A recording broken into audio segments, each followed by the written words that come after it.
We have finally arrived at the playoffs, Bucks McGee. How does it Wow. feel to be on the eve of NFL postseason 2024?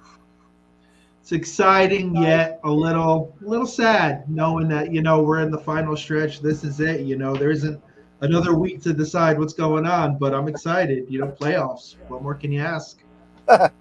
No more confusion. I for one, will be quite glad there's not another week to figure out what's going on. Some Although, confusion's good. I guess my Colts probably could have used another week. Some teams, one more week will do you. Or one less week. Very true. Very, very true. So let's kick things off with I guess, the kind of juiciest matchup of the weekend, and that, of course, is the Saturday night game, oddly on Peacock. I hope the NBC servers can handle the demand for that one. And yeah, I'm not liking this. It's Tyreek Hill's return to Arrowhead. His first game against the Chiefs obviously was in Germany, so his homecoming wasn't quite at home. But so the Dolphins head into KC because they kind of stumbled at the end there, let the division go. And it's interesting because the only notable injury in this game is Xavier Howard. But as we've talked a lot this season about Kansas City's receivers being questionable to say the least, maybe the Dolphins missing a cornerback probably isn't the biggest nail in the coffin for Miami. No, they could be fine if they put a fullback in that spot. Really, let's be honest. It's going to be a situation of, can Kansas City catch the ball? If they can catch the ball, they can win this. If the drops and the oopsies happen, then Miami's got a good shot. How, like, the big storyline about the Dolphins this year was the fact that they really struggled against their peers, contemporary competition. Say that 5 times fast. So, how much, as neutral as we can be without pooping on the Chiefs too much, how great a chance the Dolphins have to kind of get some revenge from that game overseas and beat a team that's supposed to be one of their close contemporaries. If Miami can run the ball consistently, they've got as good a shot of it as any to win this game. I don't think you can really sit there and go into Arrowhead and have the fear like you would have had years past. We've talked about it. The pass game is suspect. Pacheco, great runner, but he's got to stay healthy. He's got to make it through a whole game. So they're going to rely heavily on the Chiefs defense. That is the strongest point of this team, is the defense. But if Miami can run the ball and, Tua doesn't have to throw for 350, 60 yards. If he throws for 280, makes the throws he needs to, they can win this game. So it's just Miami being able to run the ball and just playing solid. That's the recipe right now to beat Kansas City, because you can't trust the receivers. Their offense is just suspect. So very much a toss back to the old Bill Parcells strategy of the best defense is keeping the other team's offense off the field. In this case, yes, that works exactly. Now that's obviously that would have it is so obvious that it's kind of odd that no one in the past thought to do that against Patrick Mahomes at the top of his game. Is there any chance, let's say that doesn't work, Patrick Mahomes being kind of looking like a shell of himself this year, if they are on the field for a lot of time, or even if they're on the field for a limited amount of time and they just take advantage of the limited opportunities that they have, is there any chance the strategy could backfire and Kansas City can still score some points, or at least enough points to win? See, that's the thing. You used the Chiefs of old. That team no longer exists. They had guys who could catch the ball. They had Tyreek Hill. That offense was totally different than what it is now. It's almost a dink and dunk kind of offense, let's be honest.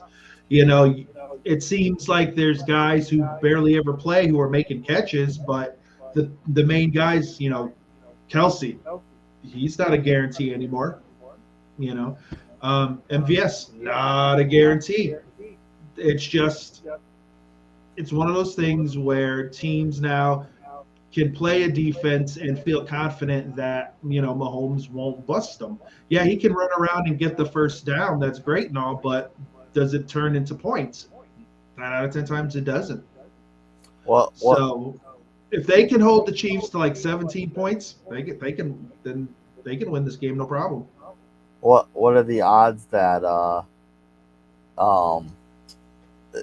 Kadarius Toney has a real bonehead play that costs them a pivotal moment in the game? I'm sure that's a prop bet. Put your money on that. I hope it is. I'm sure there's going to be something. If it's not him, it's going to be somebody else. Travis may drop an easy first down. Like, this team is so sporadic now offensively, you just can't count on them anymore.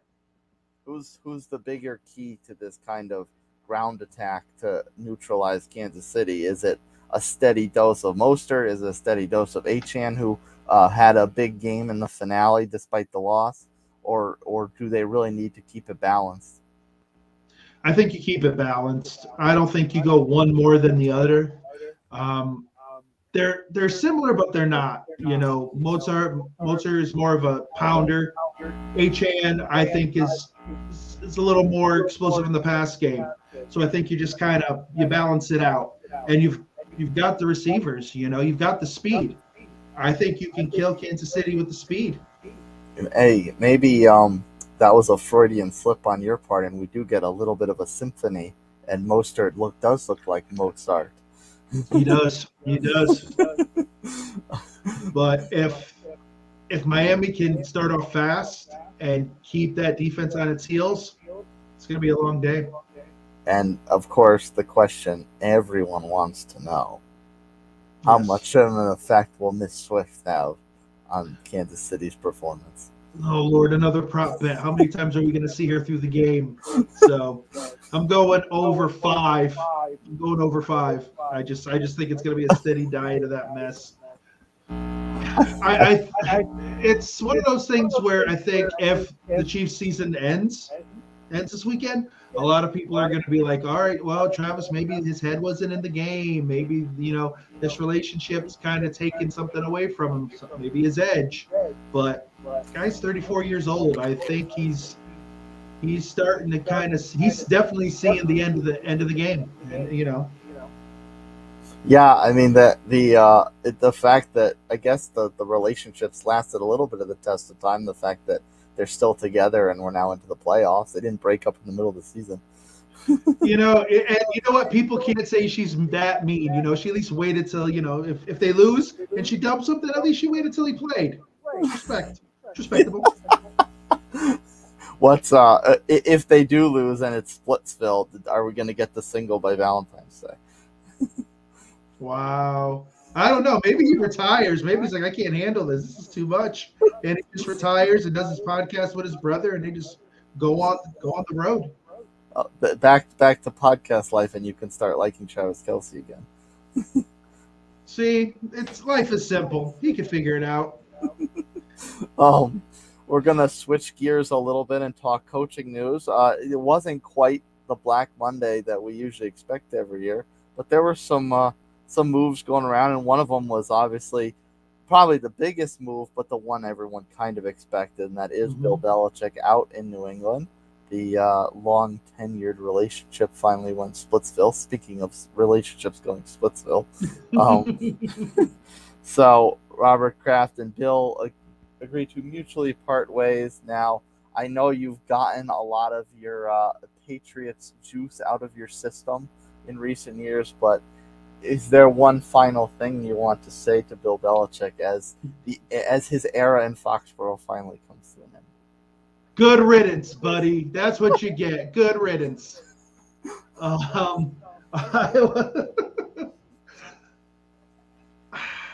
Bitterness in your heart, anger. No, there's no doubt there is. Let's be honest. You can't take anything away from the guy. You can't. Defensive mastermind, no doubt about it.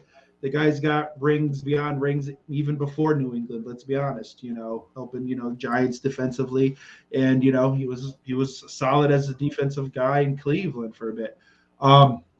The end of the day, though, this was just the fact that it was time for Bill to move on. I think the game had. I still think he can coach, but he can't be the end all to end all guy. He's got to just coach and let someone else handle the front office stuff. So yeah, for me it is a bit personal because I truly felt that Brady got the shaft in New England. I really do. I think he still had a couple more years, but everyone knows Belichick's thing is he'd rather get rid of somebody early than later. Well, you got rid of the greatest of all time earlier, and you went 4 years of absolute junk. Yeah, look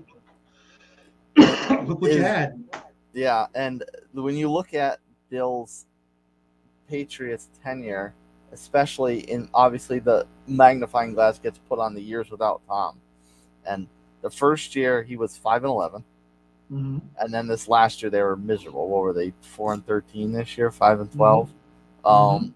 And so is Belichick, and being that his kind of ruling with an iron fist methodology in terms of coaching and running a franchise, do you think that the history books will look at Belichick in a different light, where maybe he was really more of the elite coordinator type as opposed to a kind of overall leader of men, and was just elevated by Tom's presence? No, because once this news hit, and you listen to all every sports channel there was, because there's usually one person who played for New England on one of these channels. It was a glowing, let's be honest, and of course we'll talk about the big one. We'll talk ESPN. If you listen, to Teddy Brucci and Damian Woody, those guys, basically said that without Bill, their careers probably wouldn't have been the same. And they were the first to say that the Bill you see on TV is different than the Bill you see behind the scenes, which I can kind of see that. I think in the time frame in which he coached, he was perfect for it, because it wasn't young guys that they were using. They were getting retreads, or guys that were upset getting traded, and these were guys that just wanted to win. They got their money. They wanted to win. And Bill was able to turn them into 6-time champions. You got to give credit where credit is due. But I also think that one of Bill's faults was drafting. He drafted horribly. Look at the wide receiver position. No receivers really stand out. So you think the emotions were genuine? It wasn't just everyone playing the good soldier with the cameras on. No. I think if you played for Belichick during those prime years, that you truly believe that he was a great guy. And I'm not saying that he wasn't, but I also think sometimes he needed to kind of sit back and not be as, iron-fisted, as you said. But I think a team will sign him, because let's be honest, a 6-time Super Bowl champ coach floating around, he gives your team automatic credibility. There's going to be eyes on your franchise. It just depends where you're at that franchise, and if he's willing to say, I'll just be an X's and O guy, I'm not gonna, I don't want to touch the front office, then it could work. Yeah. Speaking of the next steps for both Bill Belichick and the Patriots, the hot rumor earlier in the season was that he would go to Washington. That seems like that's been shot down pretty early on. And the Patriots, so that begs the question: if Bill coaches, where's he going to go? And of course, the Patriots, you'd think they would go through the process. You think Mike Vrabel would be a hot target, with him being a Patriots alumni, and actually a Patriots alumni that had success as a coach, not the Josh McDaniels of the world, Matt Patricia. Yeah, Jinx, you owe me a Diet Coke. But they did not go through the motions. They moved very quickly. They kept it internal and named Gerard Mayo the head coach. Do you think that was the right move? Should they have played this out a little bit? Was it just was it a situation where maybe they promised the job to Mayo? Well, it was in his contract. There was a plan of succession in his contract, so that's why they didn't go through the Rooney Rule. Generally when a team needs a coach and all of that, they have to go through the Rooney Rule, and they have to interview basically anybody who wants to apply and give anyone an opportunity. But because there wasn't already a plan of succession in Mayo's contract, they didn't have to do that. And I think they just believed that Mayo was going to be the guy anyways. Now, everybody knows, Mayo played in Tennessee, drafted by New England, won a title, got hurt, ended up retiring as a Patriot. I don't know. You hear guys, when this all went down saying that they hope that Mayo would get the job. Now the question is, what does Mayo do? Does he, bring in, established guys for coordinator positions? Or is he going to go young and then they're just going to try to take the league by storm? This is going to be the first real question of, Mayo's run as coach. Yeah. Real quick, right decision, wrong decision. Do you think it was a contract stipulations aside? Do you think it was the right decision to have something in place to move on quickly, or should they have played it out and tried to get someone maybe more established? I see why they went with him because of Mayo being there during these last couple of years, and maybe Mayo was the calming voice in the locker room, coach-wise.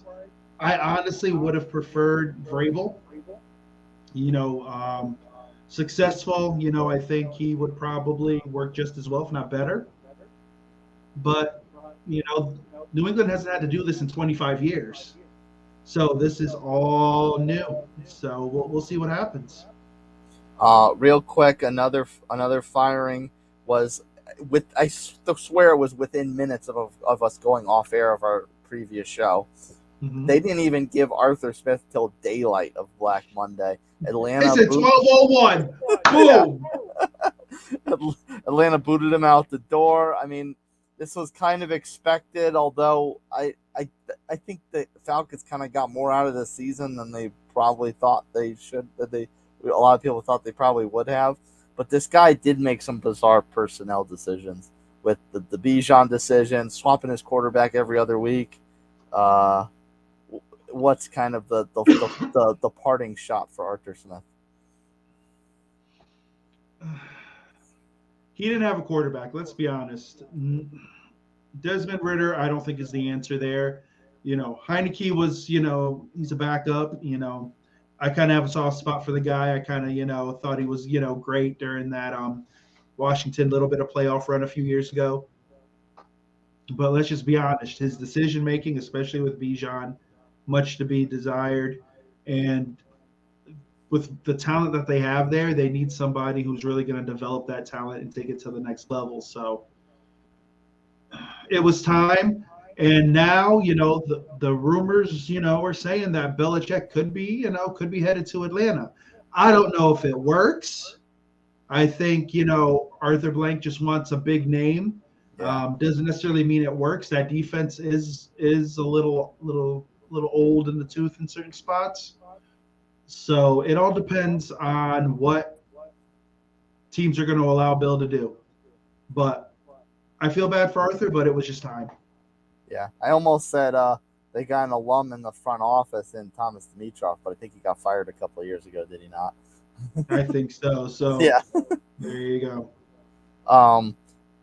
Talking now, fresh blood in the coaching ranks. For years, the two oldest coaches in the league were Bill Belichick and Pete Carroll, and now Bill Belichick's moving on, has an uncertain future, and Pete Carroll is going up to the front office away from the sidelines.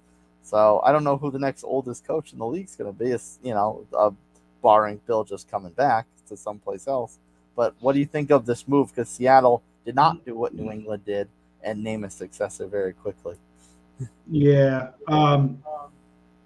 Pete thought he was coming back. Pete had said in his closing, interviews that he was ready to come back and continue coaching.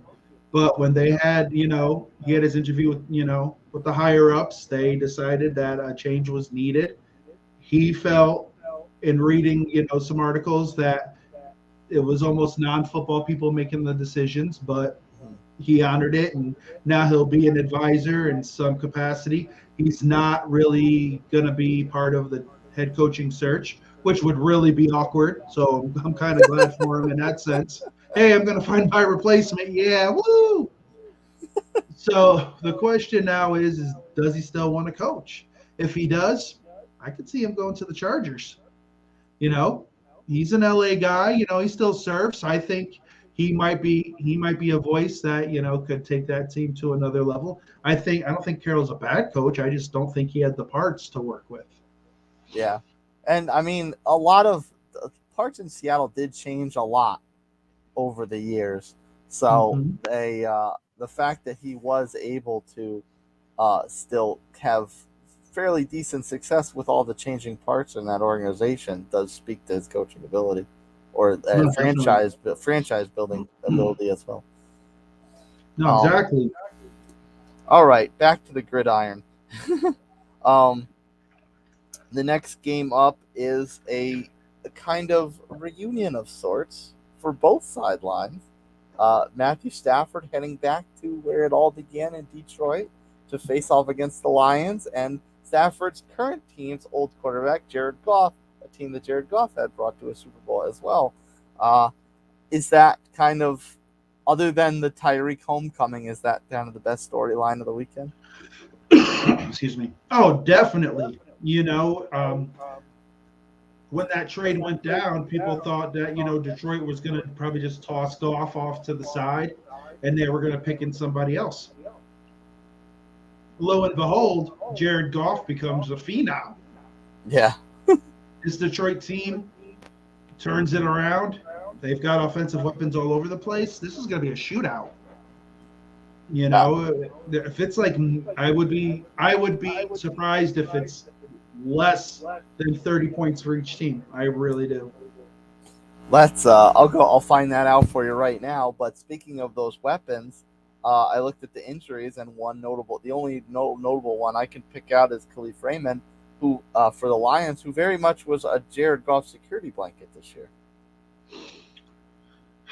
Yeah, and now I think you're just going to see they're just going to leave it all out there on the field, and you're probably going to see some guys who maybe got a little bit of play during the season kind of have to step up and be that little bit.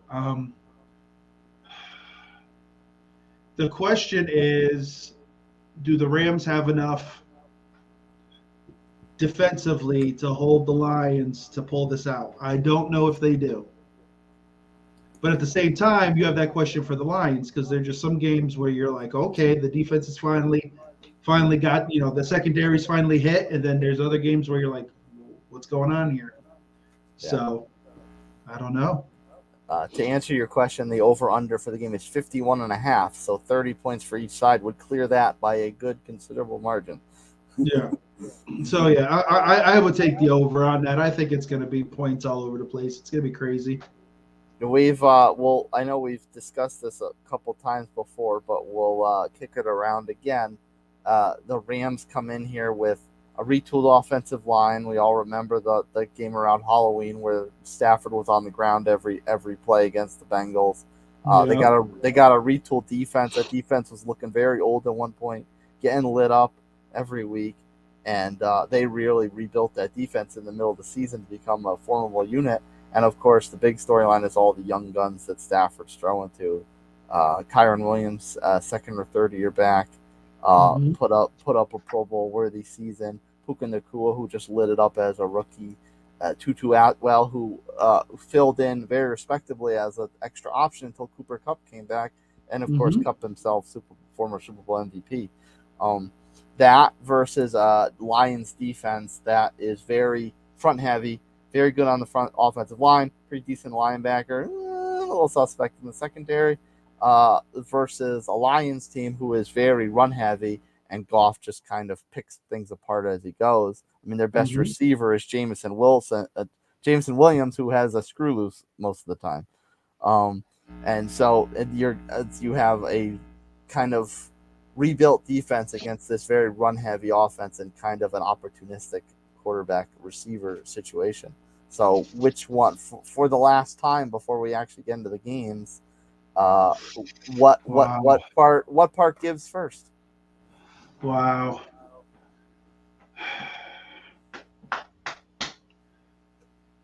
I just, I honestly think I like the Lions. I think St. Brown is going to have a game. I don't think they're going to be able to stop him. I really don't. It's almost you have to really pick your poison with the Lions, especially with the running backs. Gibbs could have a huge game. It's just going to be a situation of can the Rams bend but not break, and I don't know if they can go shot for shot enough to pull it out. Like it's definitely going to be entertaining and they're gonna both teams are going to score. I just don't know if the Rams have enough to score more. Does their two-headed monster of Gibbs and Montgomery have a better chance of having a super productive game than the two-headed monster the Dolphins have?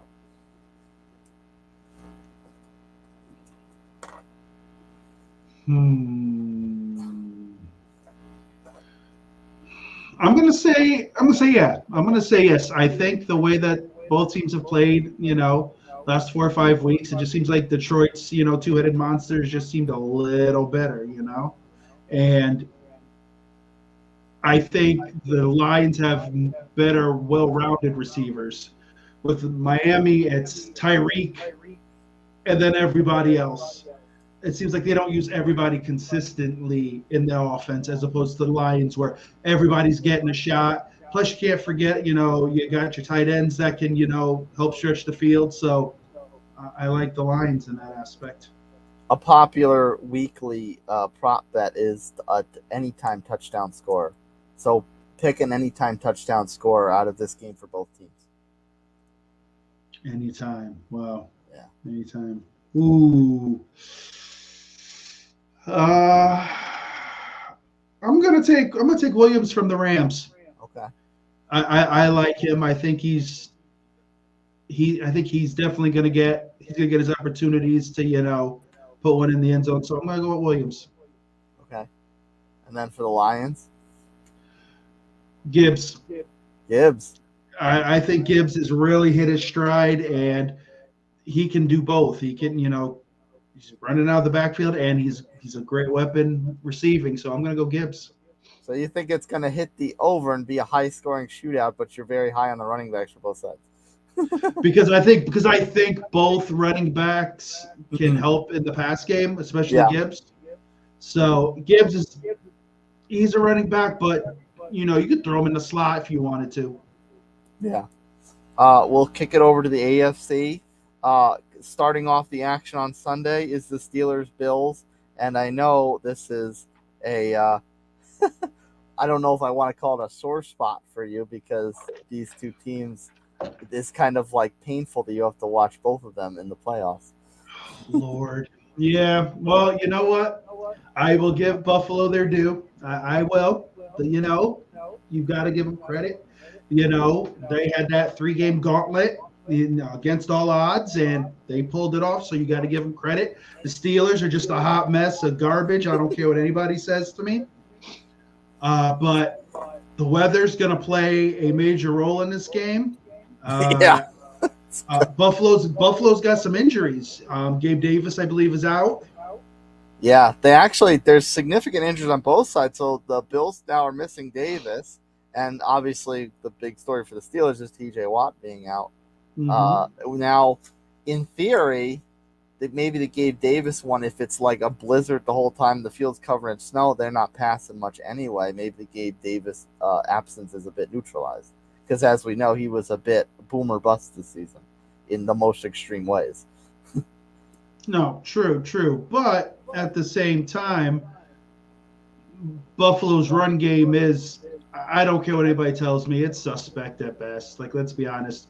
I understand they have a Pro Bowler running back, maybe playoff Lenny, has a game, I'm sure that he's going to get some touches. It's just going to be who doesn't make a mistake, and I can't trust Josh Allen. I almost want to go Pitt in this situation. I am so tempted to go Pitt because I just don't. if the weather wasn't what it was going to be, I would be totally different. But this weather plays a major factor, and I just don't know if I can trust Josh. Well, I would definitely go Pittsburgh in a betting sense because the Bills are 9.5 point favorites. Between the fact that they have been inconsistent as all get out this season, the weather being snowy and awful, and the fact that Pittsburgh plays close games. They're very, even with or without Watt, they're a very defensive oriented team. The only reason they're here really is because of their defense. Now that being said, that could be a trap. They want people to take the points in Buffalo Rolls, but I mean, at least on paper, that seems like easy to take the points and it'll be a close game. Yeah. It's home. So, yeah, I would take Buffalo. But if you told me that, Pittsburgh pulls it out in some thriller, I'm not surprised either. The Steelers win ugly, and this could be a game where it's just one pass or one Najee Harris run. Oh, God. And, the Steelers have Clark Kent, Mason Rudolph, That's right. Mason Rudolph. This is the Mason Rudolph, story here. So if he really wants to solidify himself and possibly, be a starter, this is the game. Do you think, let's say, I know, perish the thought, but let's just say for devil's advocate that the Steelers win a couple playoff games. Is Mason Rudolph Clark Kent? Is he the starter going in? Is he the unchallenged starter going into next year? Or do you go back to Kenny Pickett? All right. Now, if it was the hooded one, there's no doubt that Mason Rudolph would be your starter. Mike Tomlin, I don't know, man. He would probably be like, Kenny didn't lose it, so it's going to be Kenny's job, but we're going to give Mason the opportunity to win it, blah, blah, blah, blah. And if I'm Mason Rudolph, I'm like, if some team wants me, I'm out. I don't want to be here anymore. I don't want to be mediocre. Yeah, it's like, is he more Bill Belichick or more Doug Peterson? And go away from the guy who won him a Super Bowl. Mason Rudolph needs to go to Atlanta. Belichick takes him, and there you go. It's his new Tom Brady. Mason Rudolph.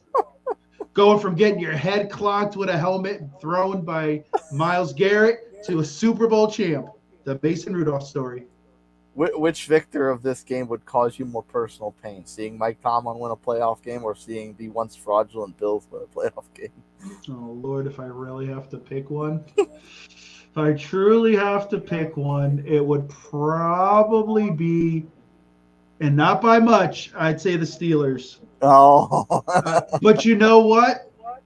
I'm all about chaos and mayhem in the wild card round. So yeah. Let the Steelers win. Let the Steelers win so I can sit there and truly say that Buffalo was fraudulent, that they somehow lucked their way with 3 wins, and they take back the keys to the penthouse.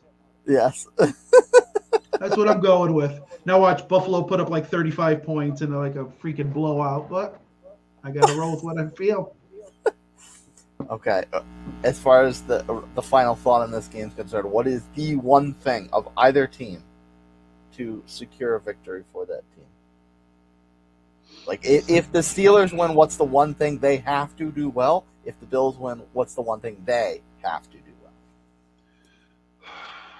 Wow. It's almost like they both have to do the same thing. You got to protect the ball. Got to be able to run. Got to be able to run it. This is going to be a running game. Now the question is who are you taking? James Cook, or are you taking Najee Harris? Now Najee has kind of had a bit of a resurgence in the last couple of weeks. So it's one of those things. Where who's running the game do you trust? Yeah. And you've got to be careful that Josh Allen doesn't throw one to 2 picks or fumble once or twice.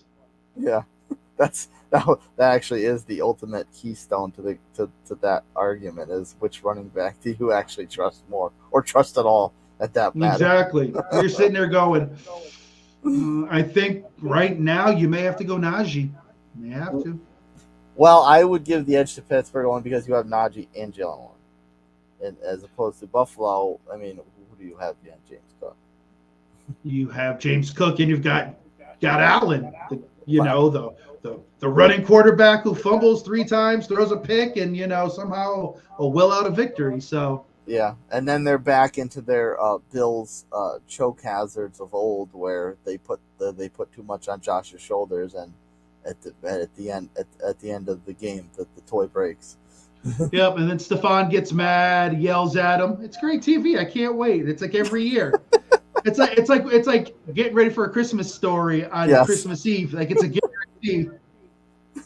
Well, speaking of made for TV, sitting in the classic America's Game of the Week time slot are probably the two teams that occupy America's Game of the Week the most, and that is the Green Bay Packers and the Dallas Cowboys.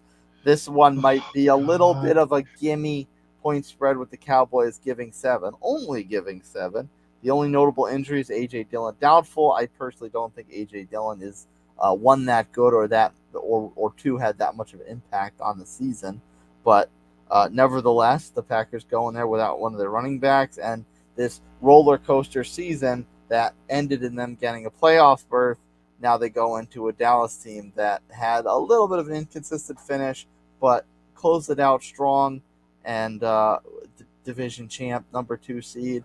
And I think Dallas does need to come out and put up a huge performance to kind of silence any question marks about them.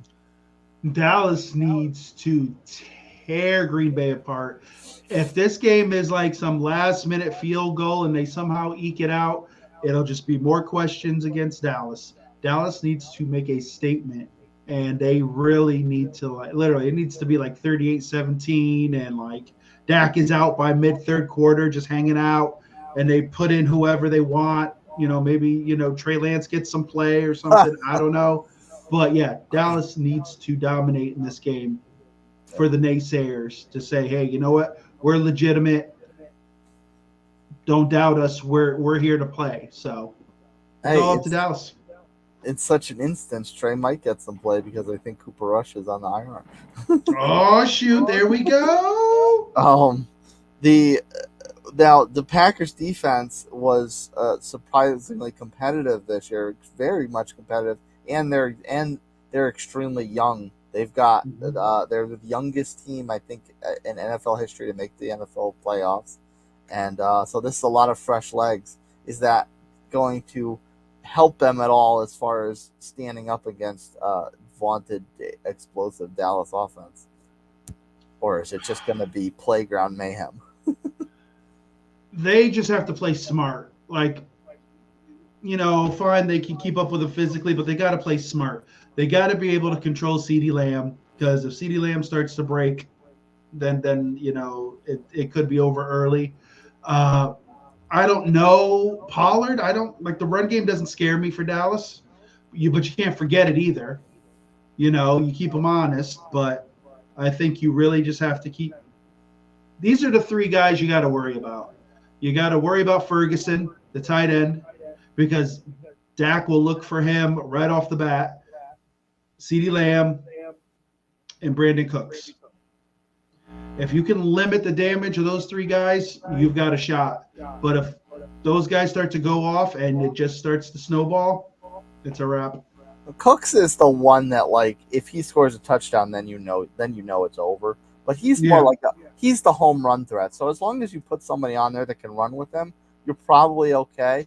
Ferguson, I will definitely agree that that's the key, because if he starts to get a game going, then you have to think of bringing an extra defender closer to the line of scrimmage, and then that just leaves CeeDee Lamb in matchups that he can take advantage of.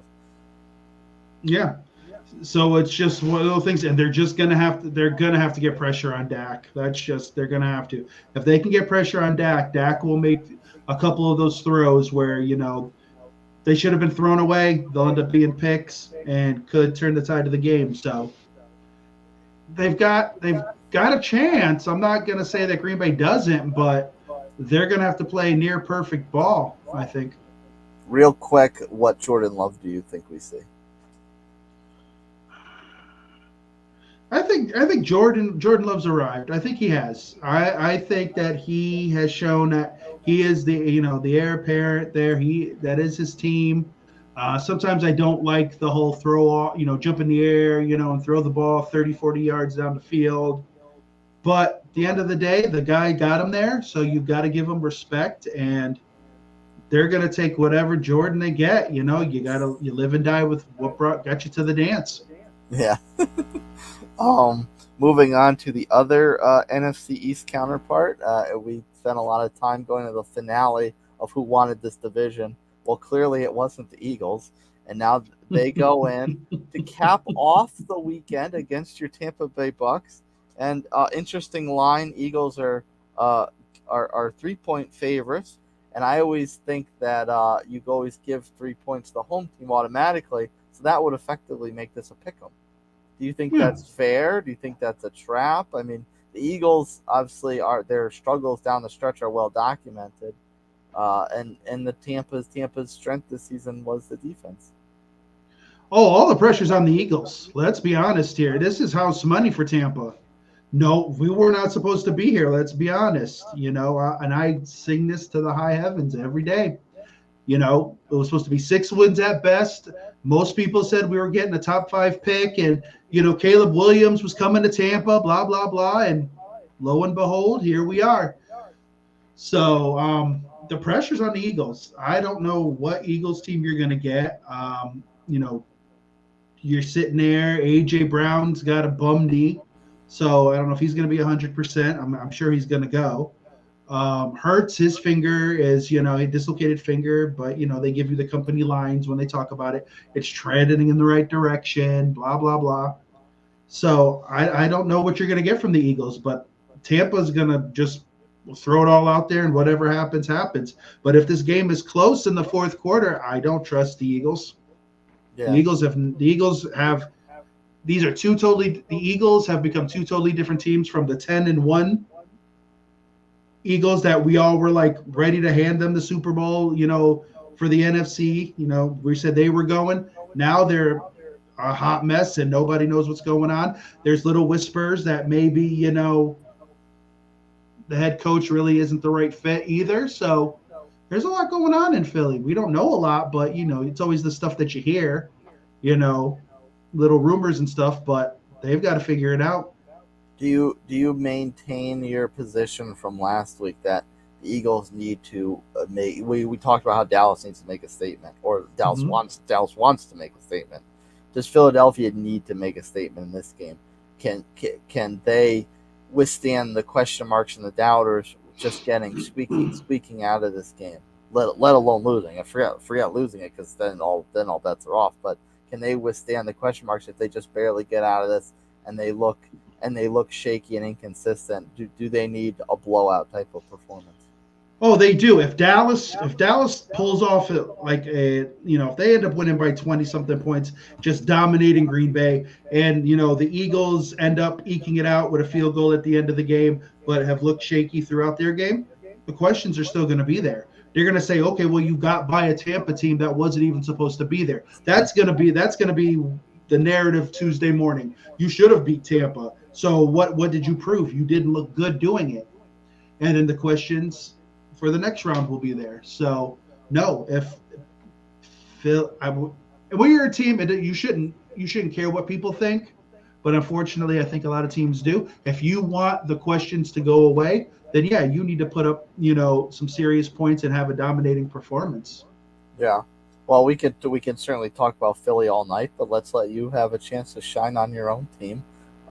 So to me, Tampa finishing this division runoff, that very much when they looked good, when they looked like they could play with the good teams in the league, they kind of had this run to set up the pass look towards the end, where Rachaad White finally looked like a professional running back, and allowed Baker some time to kind of make some decisions. Carolina's defense gave Baker a little bit of fits in the finale. But so, is it as simple as that? Run game, set up the pass, and just hope you're gonna get the good Baker in any given Sunday or Monday, I guess in this case, or what are like some keys to the game that need to go right for Tampa to have success and at least be in a position to win, if not win? You get a good Baker every day. What are you talking about? No. What it comes down to is of course, everyone says, the run game is key, regardless of your team. But I really feel they need to use Rachaad White in the passing game. I think when they do that, that offense really looks good because at that point, Mike Evans almost ends up one-on-one. It opens up Chris Godwin. It opens up Cade Otton. Coke Keefe, it opens up the boys. Shout out to Coke Keefe all day. Mankind, Coke Keefe. So I think that's the key, and you got to keep Baker upright. Like you really have to. He can't take shots like he did against, New Orleans, His ribs are going to be a lot better this week, but, they've just got to play smart and they've got to convert on third downs. So if they can do that, that defense is solid, man. Headlined by the first team All-Pro, Antoine Winfield Jr. You don't need a Pro Bowl when you're voted All-Pro. I noticed the threads. That's right. Where's Buda Baker? He didn't make All-Pro. So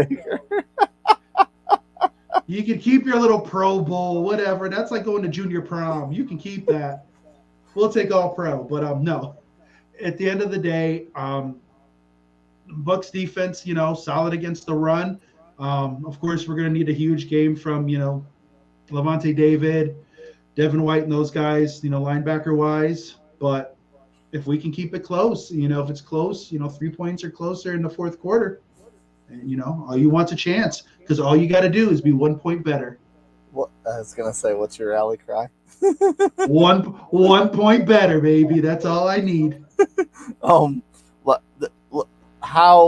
Let's regardless of where the Eagles season ends, whether they lay an egg here and Tampa pulls this off, whether they squeak out of this one and get annihilated the next round, whether they make a little bit of a run, outside of obviously winning the whole enchilada, is this it for Nick Sirianni? Like how this season has gone outside of a championship, is he done? Is he done in Philadelphia? I'll tell you this: if they lay an egg on Monday night and it just goes all wrong, and this is where it ends, I think you really start to hear the whispers become more of, okay, what's going on? Because people have talked about his antics on the sideline and this and that. Like what's going on in that locker room? Now, if they go all the way, if they make it to the Super Bowl and they lose, I think at that point they're like, okay, they had a rough run at the end. They were able to get it together and make a solid run.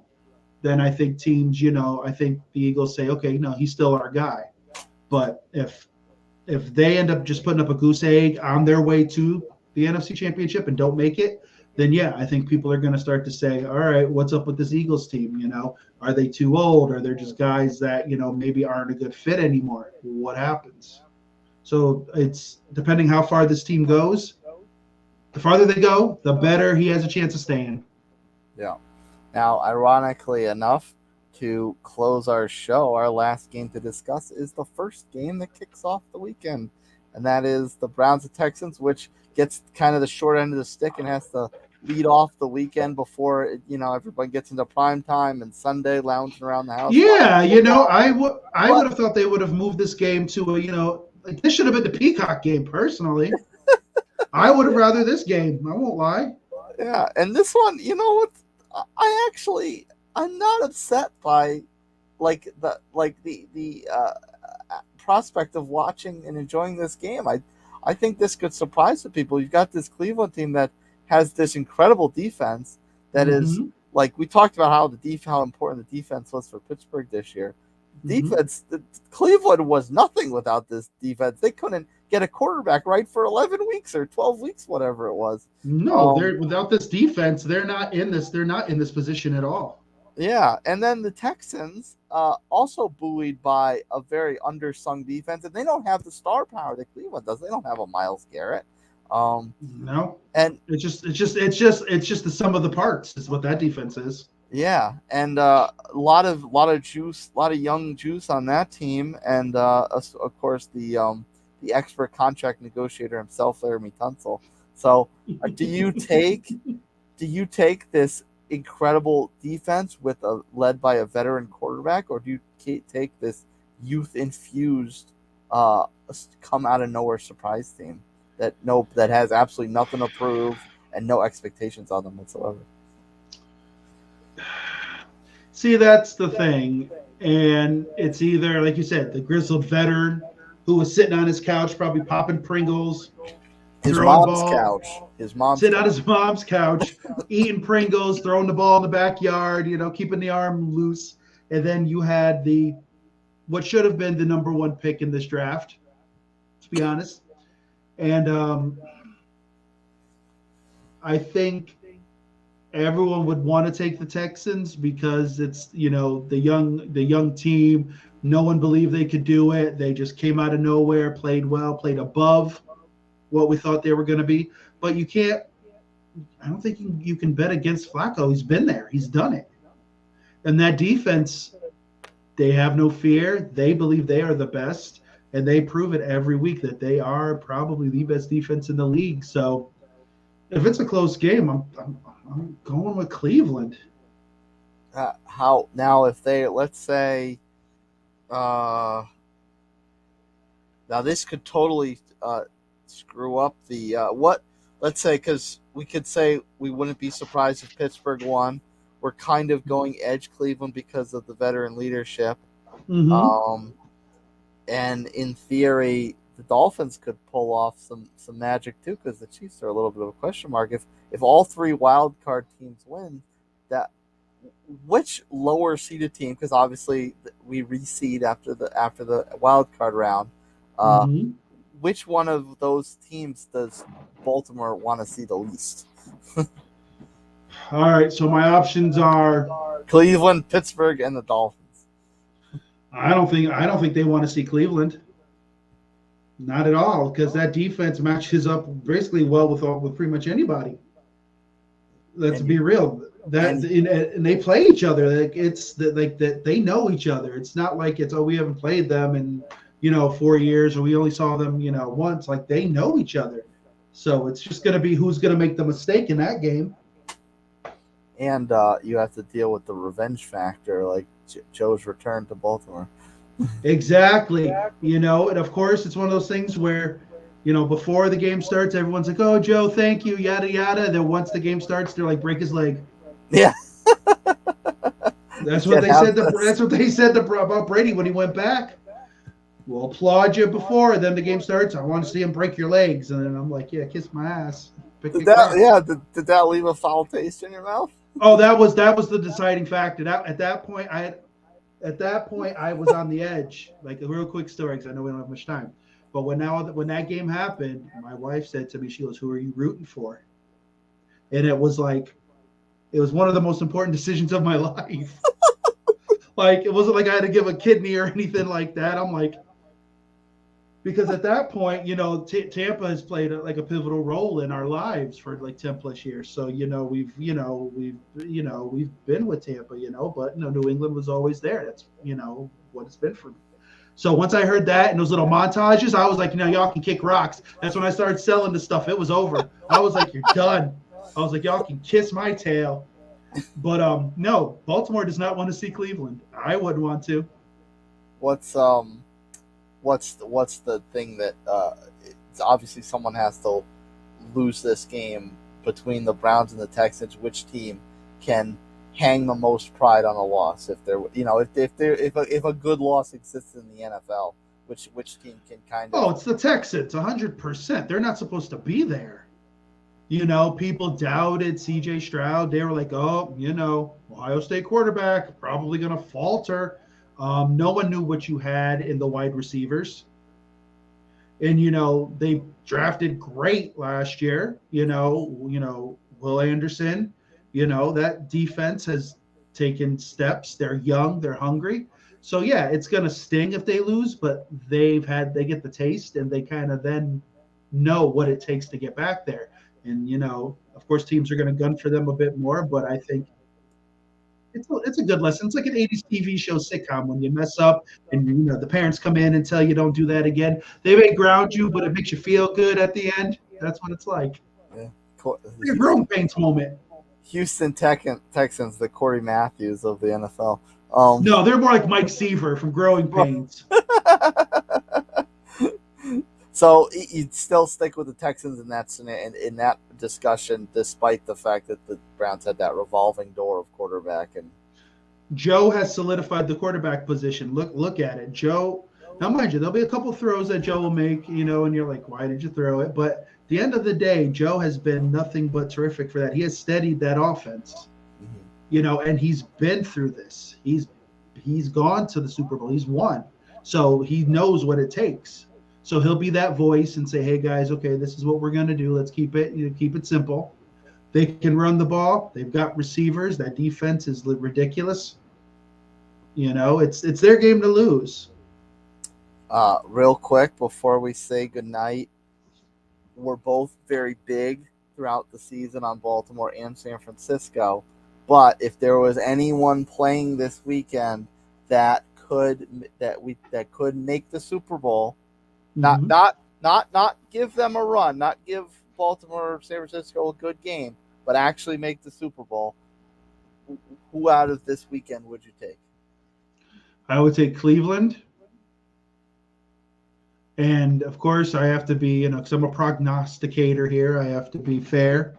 Yes. So we'll take Tampa out of the equation. I'm going to say Dallas. Like Dallas has the weapons. It's just whether they can do it. It's like you have the skill, you have the talent. Just go and do it. Don't make the stupid mistakes, because if not, it's going to be another year of, well, Dallas shoulda, coulda, woulda.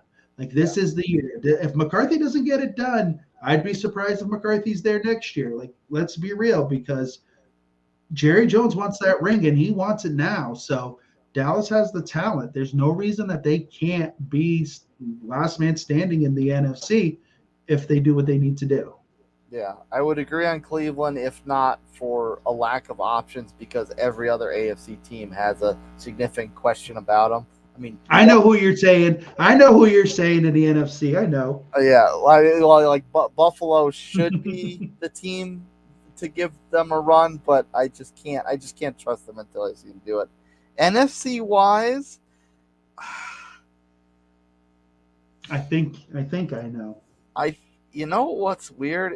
As much as I would like to see the Lions do something, I think I'm resting. I think if there was anyone I'm going to take to give a little challenge, it'd be the Rams. I knew it. I knew you were going to say them. They know the Niners. They know the Niners very well. They've got that kind of playing at the right time BS mystique thing going on. And similar to Cleveland with veteran quarterback leadership, that's what the Rams have. True. Only problem is the defense. Well, yeah. That's the problem. If the defense can flick the switch and be the defense that was close to the Rams team that won the Super Bowl, then I'm with you. I don't know if they have that. So it's just going to be it's going to be interesting. But no, I knew you were going Rams. I knew it. Aaron Donald needs to have the greatest 5 weeks of his life. And then he walks away, right? Yes, that's right. Then he's like, I'm done. Well, Buccs McGee, we're finally here. Let's have the greatest 5 weeks of our lives. Playoffs are here, sir. Wildcard week is upon us. Take us off air. Yes, folks, the time is here. If your team isn't here, I'm sorry. Sit and revel with the rest of us who are still rooting. It's going to be a great weekend. Just, sit and enjoy it. Great storylines all the way around. But at the end of this weekend, could be some teams sitting at home now after the fact that we didn't think would be. So, my friend Upmaker, sir, can't wait. Can't wait to go on this journey with you, sir.